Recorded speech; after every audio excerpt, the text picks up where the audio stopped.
Hey, sports fans, it's Athletics Chat number 38. And I've got my shoes off to count. We have Stuart Weir, the charming gentleman in the middle. He is in Oxford, England, the intellectual capital of the world. And I'm Larry Eater. I'm in Fort Atkinson, Wisconsin, the cheese capital of the world. I must say, congratulations, University of Wisconsin Badgers. The men's cross-country team won the Big Ten cross-country over the weekend for the 10th time in 13 years under the leadership of Coach Mick Byrne.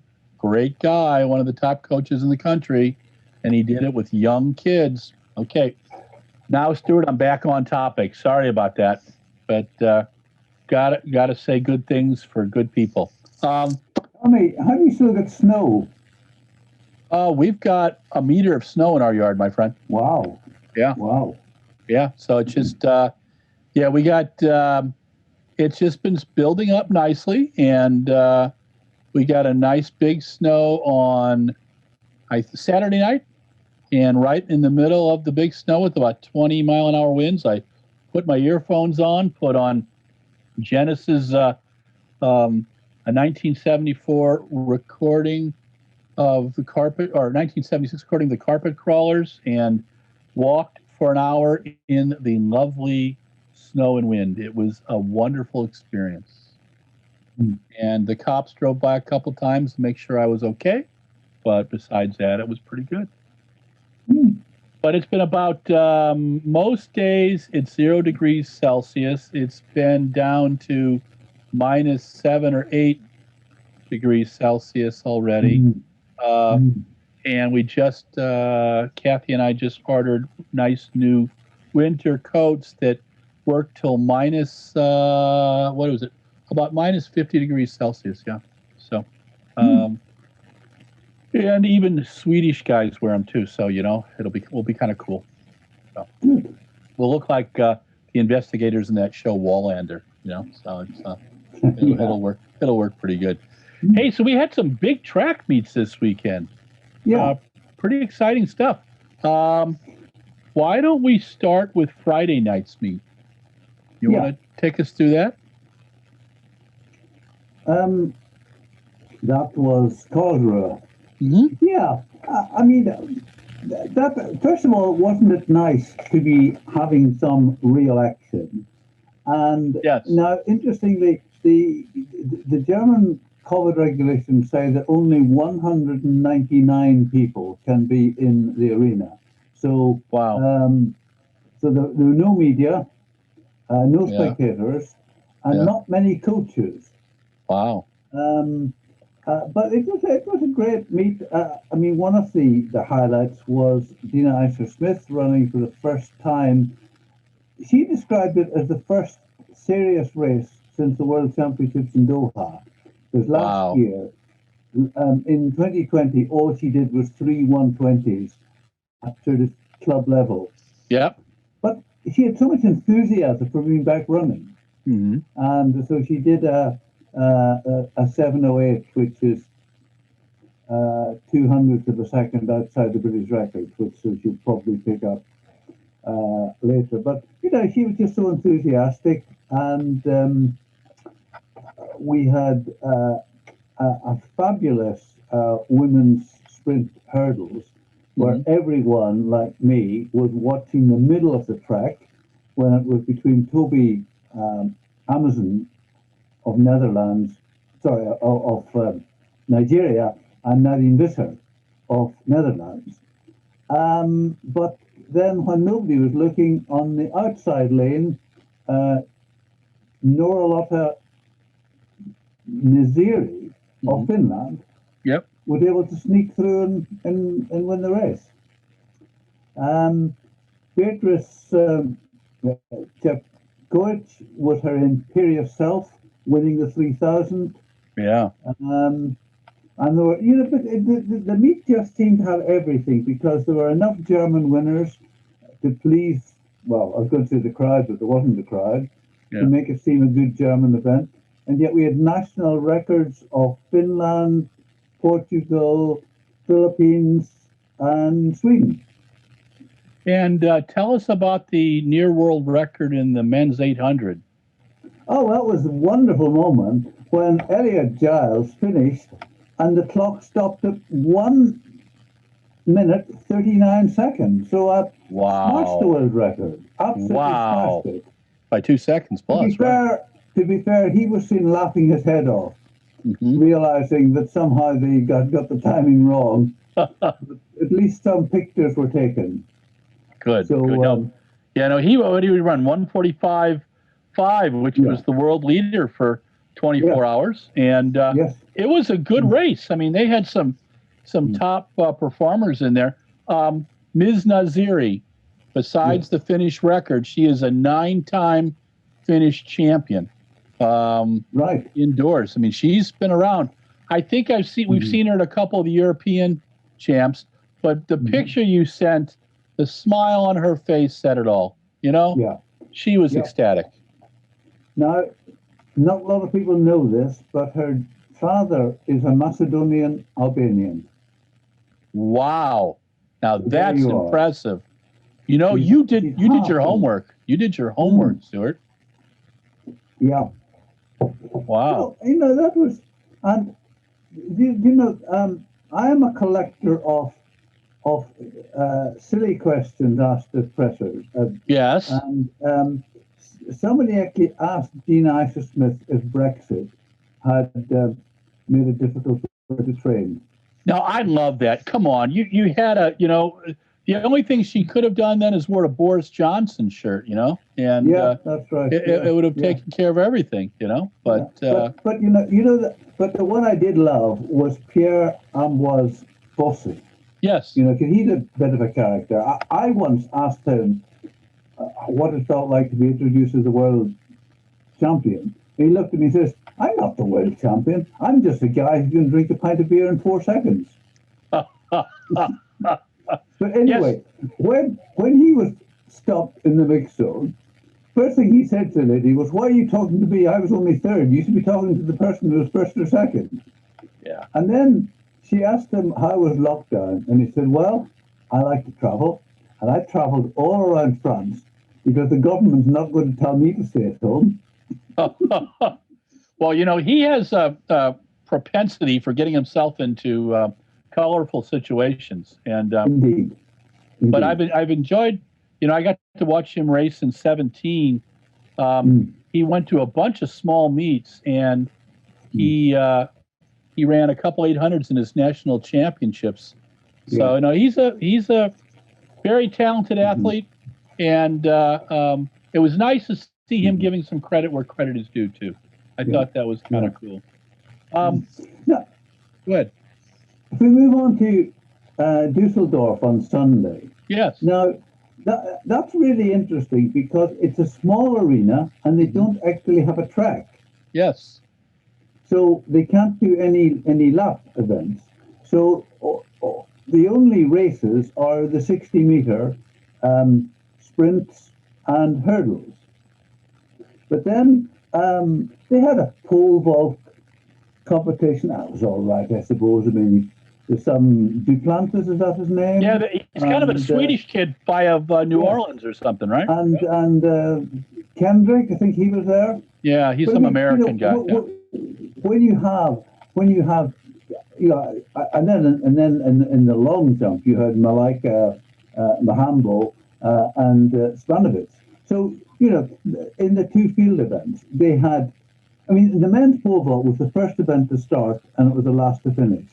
Yeah, and it was just magnificent. I jokingly last week said we were disappointed that Le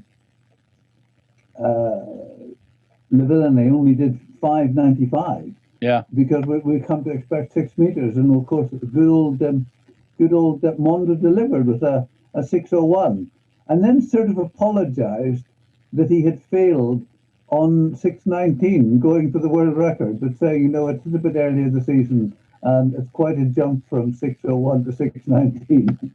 Yes, and then our friend Renaud decides he's in France and he's French, so he gets rather imperious and he goes 6:02, and then he tries for 6:20, and so the pole vault wars are on, but let's go back to Dusseldorf for a second. Yeah. I was in Dusseldorf in 19, and they brought a track in, and they originally sold seats for 4,500 and then added on another 500 seats in the last week and got to 5,000. But what they're doing with doing just the straightaway and the jumps is what Daniel Westfeld tried to do in Malmo in 17, because I went up to Malmo in February. He wanted to do these things in hockey stadiums where he could have a 60 hurdles, a long jump, a shot put, and a pole vault. So right on to the guys at Easthoff who took over the Dusseldorf meet last year, and now they've got that one coming up in Berlin. So, you know, it should be a lot of fun. But, boy, Mondo opening at 6:01, Stuart, that's impressive. And, you know, I did a little thing on the vaulters the other night because Mondo, Sam, Kendricks, Renault, and Piotr Lysik, the four musketeers, are going to be in Lièvre, France on February 9th. And I would go just to see those four because they're a lot of fun. You know, I would love to go to Lièvre. I went there last year, but unfortunately, it's just not possible this year. Incidentally, they're selling tickets for the Berlin one this coming weekend. Really? You can't watch it, but you can buy a ticket. You're kidding. For me. Wow, that's totally weird. No, one of our soccer teams did that, and they sold 30,000 tickets. Wow. Because it was a small team with a really important game, and they sold 30,000 tickets for people wanting the ticket as a souvenir, wanted to be part of it. Now, is Easthoff no streaming and anything, huh? We'll just see junk afterwards. Is that the whole deal? No, I watched the Dusseldorf one live, so I'm assuming it's the same deal for Berlin. Yeah, I'm going to try to find Dusseldorf on YouTube today. I still haven't found Carl. I got pieces of Karlsruhe because I refuse to subscribe to FlowTrack. I think that meets should be shown, and people. We're in a place with track and field where we want more viewers, not less. So I get a little annoyed about that stuff. In the U.S., we had American Track Lead Meet 2. And what a difference a week makes, Stuart. Last week, we had Ryan Krauser go 22:82 world record in the first 2 minutes of the meet. And we waited 8 minutes to get information. And then we had Grant Holloway go 7:35, equal the American record in the 60-meter hurdles, and some other fine performances. The problem was meet director Paul Doyle didn't have any sponsorship. He got on ESPN, and he virtually had to use a non-professional TV crew last week. He had the help of Lewis Johnson and Sandy Morris, who'd been to some stuff, but it was painful to watch, not because we don't love track and field and we don't love the people involved. It was just frustrating. And what happened during the week is what should happen in our sport.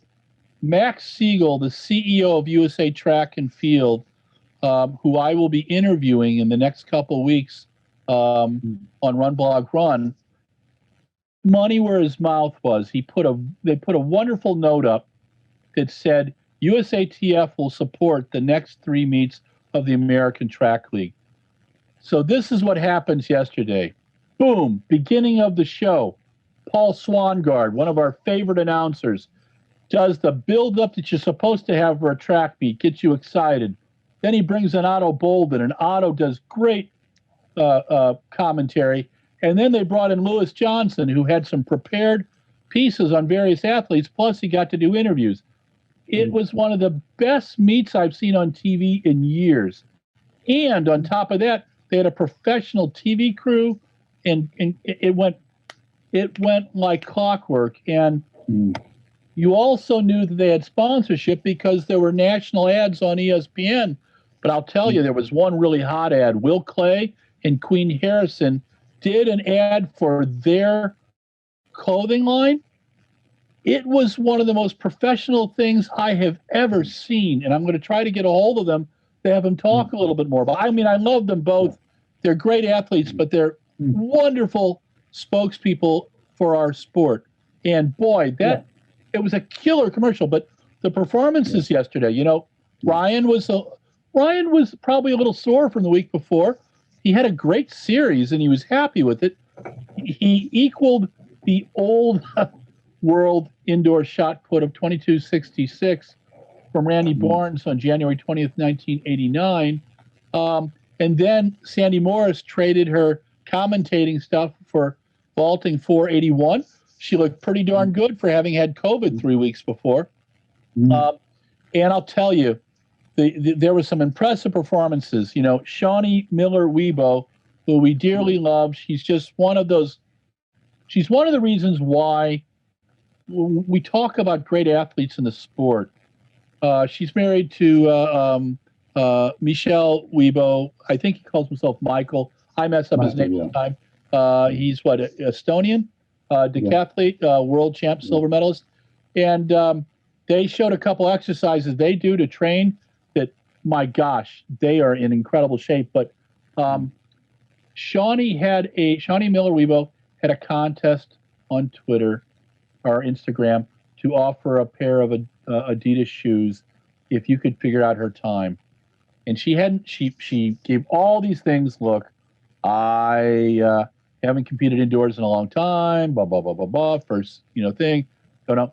So I put down 22.82. Thought I'm being smart. Everybody else. She runs 22.40, and I think she could have run 22.20. She just looked great. And on the bank track at University of Arkansas in Fayetteville, Shawnee flew. So, Lance Brahman's been making them work at Pure Athletics. It was great to see her compete. And then the meet ended the way it should. Ian Stewart and Dave Bedford in the UK always told me, when you have a big marathon, when you have a big track meet, you end with your best performances. And Ian would always put in a Mo Farah race at the end, or someone else who was just incredible. So what did they do in American Track League meeting 2? Bryce Hopple, 800 meters. The guy goes out, he's got the lead just before the 500 mark, and that party was over. Bryce ran 1:44.36, the world leader, his indoor PB.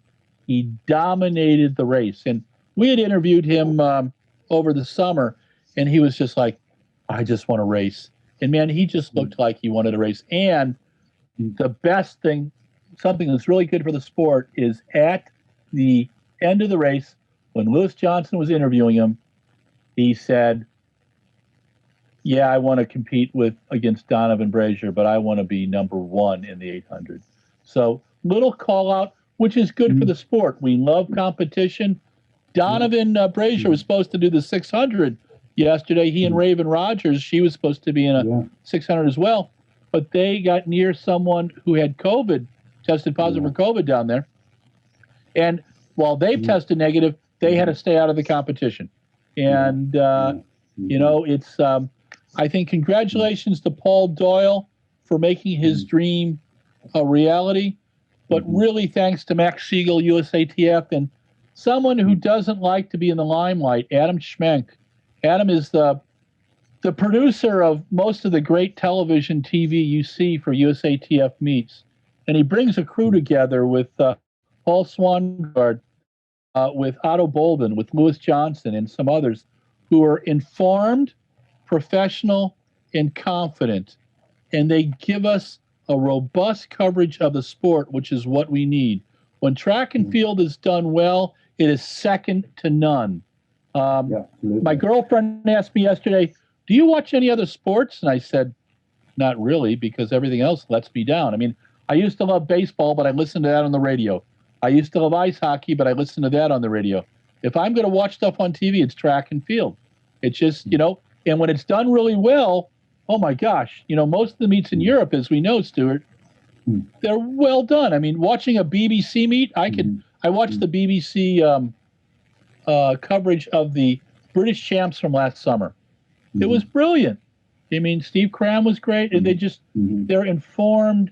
It's well done, and that's the way track and field should be done. And what they did at American Track League on Sunday was they upped the standard. This is the way all meets should be judged. So after my fourth cup of coffee, I've got to be good now. Okay. Right. Just to give you one statistic from the Düsseldorf, which is relevant to what you're saying.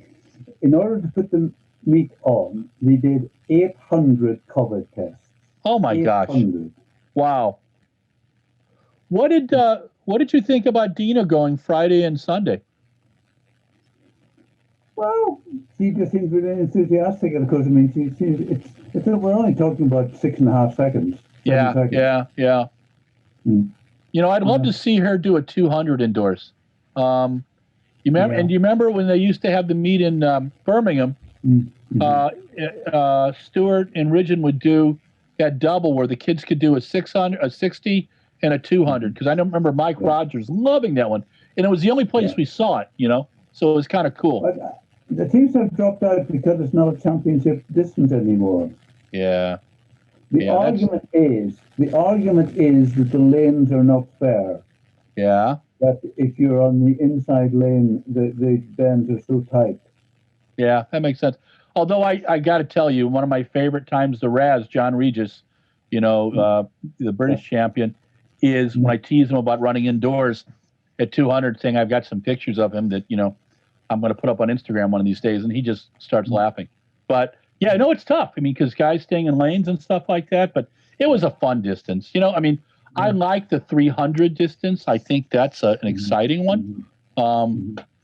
So at the American Track League, we've got a meet next weekend, and that'll be on Sunday. It's and then we've got one more, the following one on the 14th.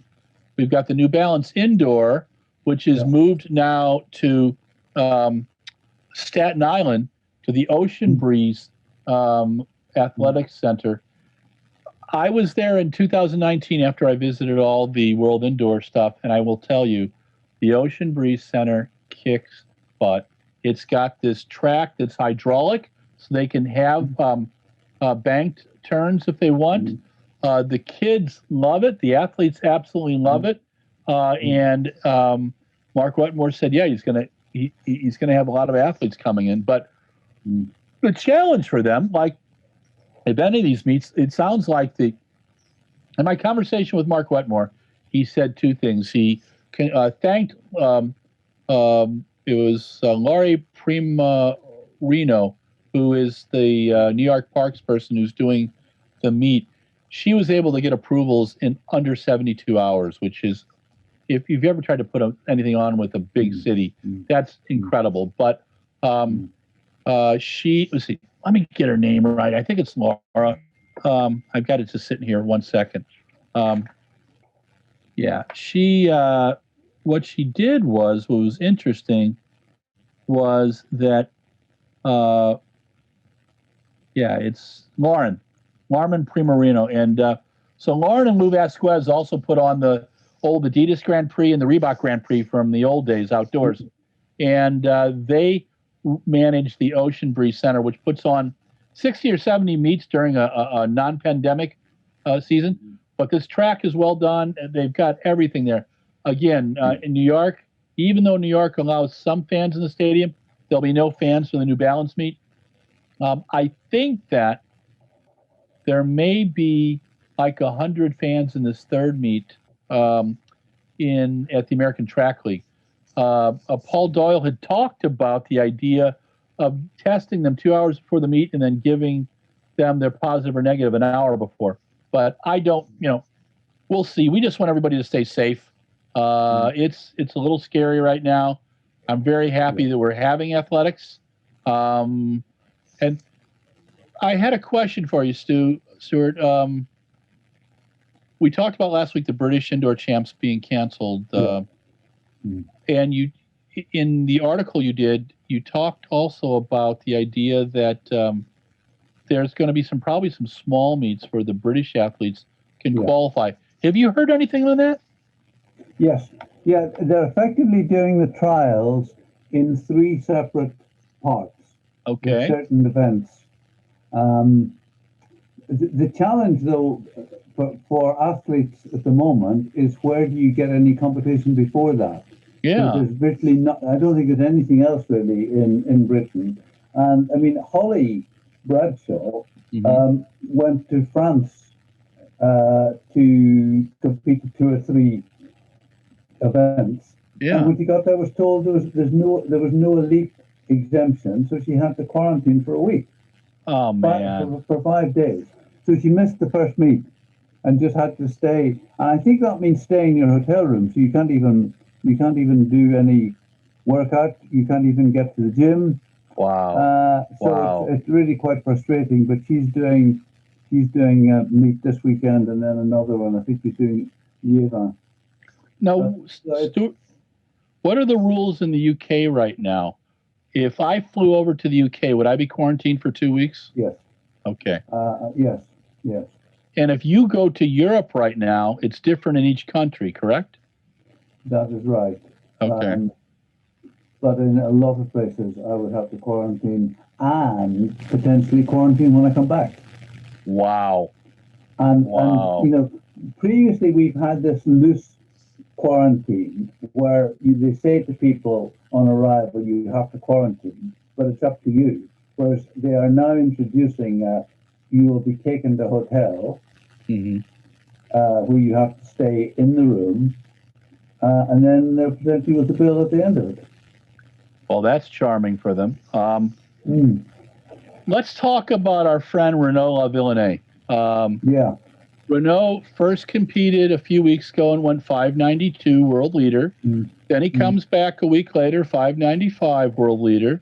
Then Mondo wakes him up yesterday and leaps 601. And then Renaud comes back and goes 602. I think Renaud's in the shape of his life. And what is that? How do we talk about, you got Mondo, who's 21 years old, and you got Renaud, I think he's 36, right? Be close to that? And, so what's the age now for vaulters? Are we going to see a 40-year-old pole vaulter out there? Well, I mean, Renaud had a lot of injuries, and you wonder, what that was going to do for him. But he seems now to have come back. They've got over it. So, I mean, sometimes if you have a time off, it can rest the body.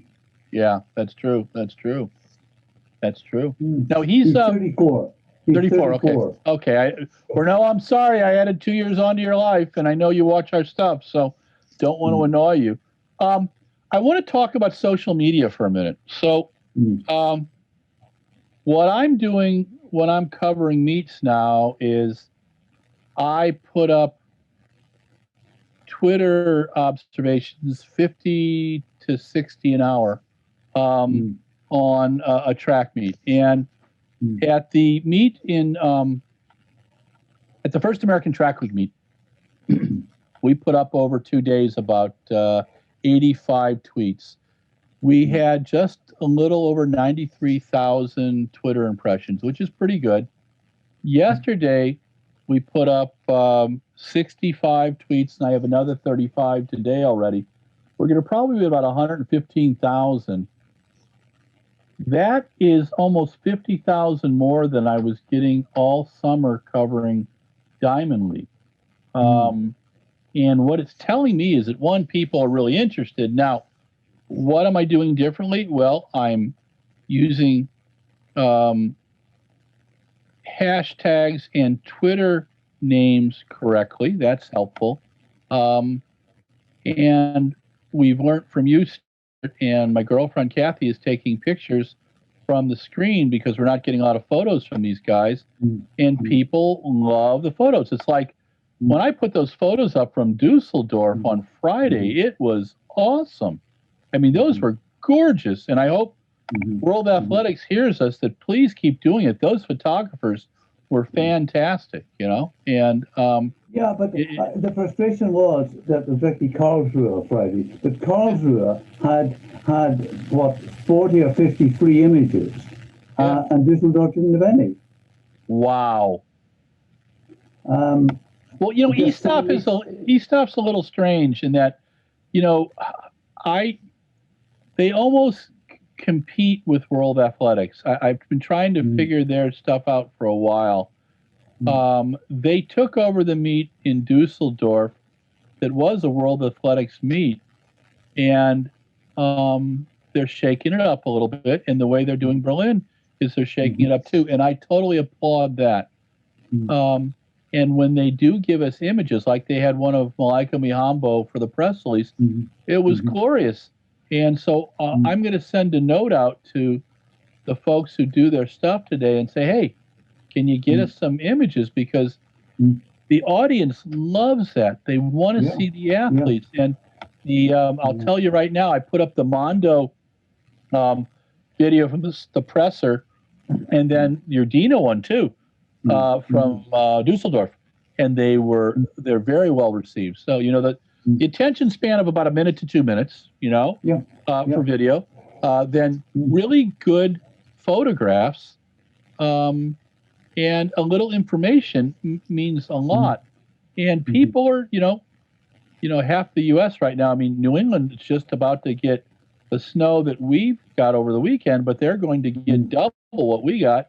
So there's going to be a lot of time to watch track meets. So I'm telling all our New England friends, go on YouTube and find some World Athletics stuff and find some E-Stop stuff and enjoy it, because there's been some great performances. So far this indoor season, Stuart, who's the most underrated athlete? Who's the athlete we should be talking about more? Is there anybody that comes to mind for you? Funny enough, I was just going to say that I need to mention Keely Hodgkinson, who's 18. Yeah, tell me about her. Yeah, well, she just set the world under-20 record, 1:59.03. Wow. And she ran the last 100 meters well ahead of anyone. So it wasn't that she had somebody to run with. She was sprinting on her own, and she ran this big world record. The previous one had lasted since 2004, and she beat it by 2 seconds. And I mean, I first came across her exactly a year ago. Yeah, the British champs, right? The British indoor as a 17-year-old. And then you can say, well, not everyone was there. Okay, but you can only beat the ones who are there, and she did. Yeah. And was really very modest about it afterwards, just saying, look, I'm learning from running against older athletes. And then she won the British outdoor as well. 203, 204, but hey, it's a championship race. You don't want to, the time doesn't matter. But to go out in this race and run 1:59 is amazing. And she's coached by Painter, Trevor Painter, who is the husband of Jenny Meadows. Oh, cool. Jenny Meadows knows a bit about 800 running. Yes. So it's great, that.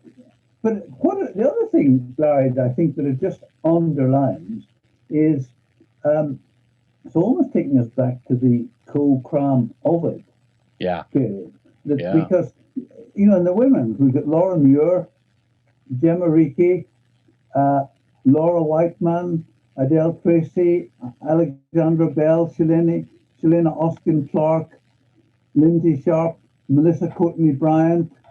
In the men's, we had 3 in the final of the 1500 in Doha: Whiteman, Kerr, Gourley. Then there's Bryce, I saw running well in America at the weekend. Chris O'Hare. At the 800, there's Daniel Rowden, Elliot Giles, Max Bergen, Carl Langford, and Whiteman, who are all sub 145 runners. So, suddenly we have a lot. And Jimmy Webb, who ran an indoor PB last weekend as well. So, it's an exciting time, because you look at that 1, 2, 3, 4, 5, 6. Who's going to get selected for for Tokyo? assuming it goes ahead. You know, there's going to be three really good athletes who are in the men's and the women's who are not going to get selected. Yeah, I mean, it's really exciting in British middle distances. The only caveat that I have is that as much as I love Seb and Steve Ovett and Steve Cram, my biggest complaint was that Andy Norman orchestrated stuff a bit too much. I appreciate him building the sport, because without the late Andy Norman, I'm not sure British athletics would be where it's at. But please, Jake, all you guys, please race, and the women too. It's so important. And it adds to your stuff. And right now, British athletics has a lot of good things going for it. I have concerns, and Stuart and I have mentioned that too. It's the challenges in how do you manage things in this modern time? How do you keep money in it? How do you deal with the coaches? There's all these choices to make, and they can go a lot of different ways. And you guys have got some tremendous athletes right now, and it's just it's exciting to see. I wanted to ask you about a couple other things too. What are you? Oh, this just came up before we got on. So there's the chief financial officer in the state of Florida reached out to the IOC and offered to host the Olympics in Florida. Okay. And now Florida, I love Florida. I love Orlando. I can go to Disney like anybody. But Florida has a lot of folks who are not following the COVID stuff. There's been some craziness with that. And I just didn't think that there was any seriousness to this. I still don't think there is. The IOC has said no. But on Fox Business News today, a Rupert Murdoch-owned network, and Mr. Murdoch is rather colorful on the conservative side, but that's, here nor there. They said the IOC met with this guy today, or in the last couple of days, and didn't say whether they want to do the Olympics in Florida, but what the Florida CEO said was, look, the Japanese don't want to host the Olympics, and the Olympics needs to be held somewhere. I have no idea what's going on with the Olympics right now. In our last 2 or 3 minutes, what's your rating right now on 1 to 100 if we're going to have an Olympics this year? 40. Okay. Do you think even with shots we're going to be able to go, my friend? Well, it's interesting. You see, at the moment, we are up to 9 million people who've had the first vaccination. Yeah. But no other European countries got that. Oh, my gosh, no. Yeah. Nothing like it. And what about Africa and Asia? Yeah. So, I mean, the problem you have in Tokyo is that 80% of the people in the city don't want it to happen. And you've got people potentially coming from 200 countries. Yeah. And the organizing committee is saying the Olympics are definitely happening, but let's be fair, they were saying exactly the same last year. Yeah. I mean, and I'm doing a briefing next week when they're going to tell us how they're going to do it. But I'm on that same briefing, and then I had an ironic interview. Now it kind of plays.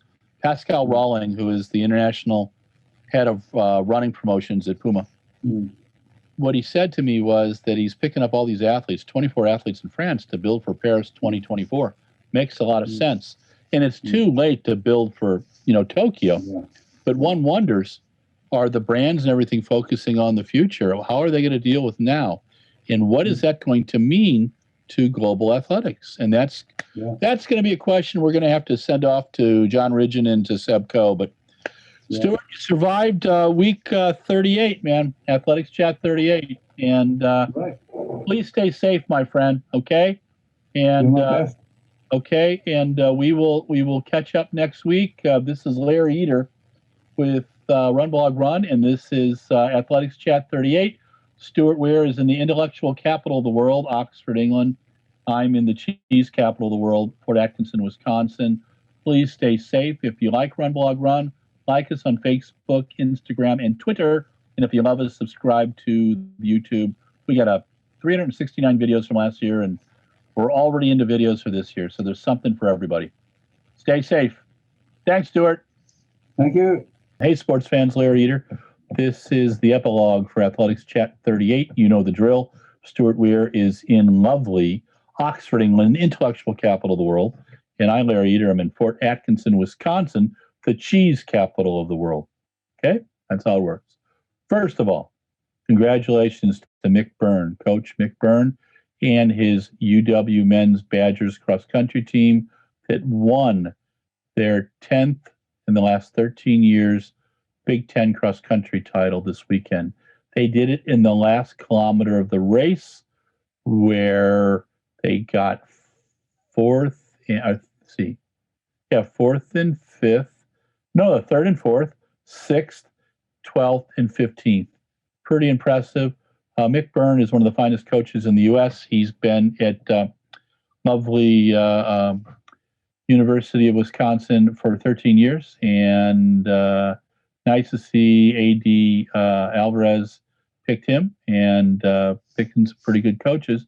But Mick kicks butt, and I think the NCAA men will be challenging for the NCAA Division I cross-country championships on March 15th. So you heard it here. All right. Now let's get into some more fun stuff. Karlsruhe was the first IAAF gold level meet in the 2021 World Indoor Tour. And Dina Asher-Smith went 7:11 and 7:08, equaled the British national record. I think she will crank on it. It's her first indoor race since 2018. First time she's seriously raced since 2019 Doha. We also had Elliot Giles did a brilliant 145-800. For a bit, it looked like he had the world record in 139.20. He cracked up about it, but it was not the world record. It was not to be, but good performance. Beatrice Chepkoech, she won a tightly contested women's 3,000 meters from Melissa Courtney and an 8:41. On the men's side, our friend Bethwell Bergen, 7:34.12, a world leader. In fact, in Karlsruhe, 9 of the 12 events had world leaders. So pretty darn impressive, you know. Nice 200-meter bank track. I think there were 199 fans in there per German COVID regulations. When I was there in 2019, there was about 4,500 people. So that was Friday. Then we get to Sunday and the Easthoff Dusseldorf meet. So Easthoff now has indoors Dusseldorf and Berlin and an outdoor Berlin meet. They did it without a track, so there were 60 meters straight away. There was a long jump. There was a pole vault. It's modeled after the meets that Daniel Westphal tried to get going about 5 years ago in Malmo, Sweden, where he did a small track inside the hockey stadium. Sat about 2,500 people. Had a long jump. Had a pole vault. Had I believe, shot put and a 60-meter hurdles and a 60-meter flat race. What rocked in Dusseldorf was Dina Asher-Smith, 7:12. She won again. She's 2 for 2 in her indoor season, and she was smiling from ear to ear. Mondo Duplantis opens the season at 6:01 with the world leader. Pretty impressive. And a couple hours later, Renaud Villeneuve goes 6:02 to take the world lead. Both made attempts at the world record. Mondo went for 6:19 and apologized afterwards. And Renaud went for 6:20 and didn't make it either. So both fantastic meets. But where we're going to put most of our praise is on American Track League Meet 2. Last weekend on the 24th was American Track League Meet 1. It's the dream of Paul Doyle, who has mortgaged his house and belongings and done everything but work at Chippendales to fund these things. He didn't have sponsors for the first meet, so he had to do the best he could. He brought in Lewis Johnson, who, did announcing, but with very little help. He had Sandy Morris. There was very few people with experienced technical or data management skills in the meet. So there were some glitches, but the performances won out. It was Ryan Krauser's world record, 22.82 in the shot put, breaking Randy Bourne's record from January 20th, 1989 of 22.66. And Ryan went over that again legally at 22.70 on his third throw. He had two fouls that were pretty darn close. But Ryan told me later that his best executed throw was his shortest, is 21, I think, 06. And he followed through in it. So that's what this guy is about. When he puts his stuff together, Ryan Krause, I think he's going to go over 23 meters this season. And in an interview last Saturday, he said the same thing to me. So then Grant Holloway, a.k.a. the Flamingo, opens up in the 60-meter hurdles in the heats in 7:38 last weekend, comes back equaling the American record he set in March 2019 of 7:35. And there's some other very fine performances in the first meet. But it was a little frustrating because it just didn't seem like the ESPN broadcast was all there. Well, midweek this week, USATF put an announcement up on their social media that USATF would be putting money into and support into the final 3 American Track League meets. And what a difference a week makes. The TV show, spectacular. Again, spectacular. Paul Swangard opened it up. Great introduction. Otto Bolvin, pithy commentary, and Lewis Johnson. Some prepared pieces that they brought in, but also on-site interviews too. Great performances. What do we start out with? Well, we had Ryan Krauser had a nice series, equaled the world record from before of Randy Bourne's 22.66. He was just a little bit off, but he said he was happy with the series, which is great. Sandy Morris, who's just gotten over COVID, went 481 in the pole vault to take the win there. Shawnee Miller-Weibo, who has not been indoors in a long, long time, she went 22.40, one of the top 10 200-meter times ever indoors. I think she can run 22.2 indoors if we can convince her to compete another time. Hey, Coach Brahman, let's see what happens there. Then you had, to end the meet, a couple of spectacular things. Before the end of the meet, Ben Blankenship, one of America's top milers and middle distance runners, put his money where his mouth was and sponsored the Ben Blankenship Mile, which was women's mile. It was won by Heather McLean, 4:27.54, a world leader. And Ben did a little video, didn't pat himself on the back. He just said, let's support the sport. Ben, you're awesome. The final event of the day was Bryce Hopple, 800 meters. He had Clayton Murphy in there. He had Craig Engels. He had Eric Sawinski. Eric gave him battle, but you know what? Bryce Hopple dominated that race, 1:44.36, world leader, indoor PB. And he said afterwards he wants a shot at Donovan Brazier. Donovan was supposed to be racing that on Sunday, but Donovan and Raven Rogers, both coached by Coach Pete Julian, had been around an athlete that weekend who tested positive for COVID. Neither Raven nor Donovan have tested positive. However, precautions suggest that they didn't compete, so they just had to watch stuff. So we'll have to see how Donovan and Bryce Hopple can get together in the future. But fantastic TV, exciting, enthralling. The ESPN crowd was there. I think this is the work of Adam Schmink, the producer from USA Track and Field, who's been putting together a resume of fantastic athletics TV coverage. And with Swangard, with Bolden, and with Lewis Johnson, they rocked and rolled. It is a show that should go down and be used as a model on how to do indoor track and field on TV. That's how good they did it. And I love being able to talk about things like that. So this is the Epilogue Athletics Chat number 38. This is Larry Eater thanking Stuart Weir, thanking Mike Deering for producing everything and putting up with me and the changing light.